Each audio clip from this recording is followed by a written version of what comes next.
Živjo, se sredi nakupovalne knjige. Poglejte vse te vrečke novih oblačil, novih čevljev, novih dodatkov. A res vse to potrebujemo? A veste, da je tekstilna industrija ta druga najdonosnejša industrijska panka na svetu, takoj za nafto? Ali veste, da danes kupimo 60% več oblačil pred 10 leti, kaj šele pred 50 leti?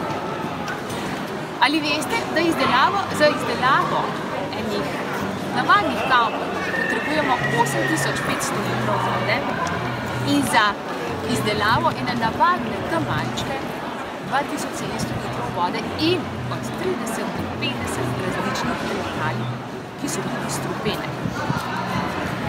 In te strupene kemikalije vplivajo nas na naše dihalne poti, so škodljive, so hormonski motilci.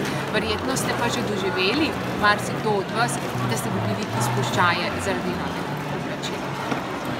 Oblačila so strupena in zastrupljajo nas in zastrupljajo naš planet. Kaj torej lahko ti, vsak posameznik, kaj lahko naredimo za to, da bi bili malo bolj zdravi in da bi bil zdrav tudi naš planet? Jaz vam svetujem, da najprej pogledate v vašo omaro in da ste ven iz omare vseh teh 70% oblačil, ki jih ne nosite.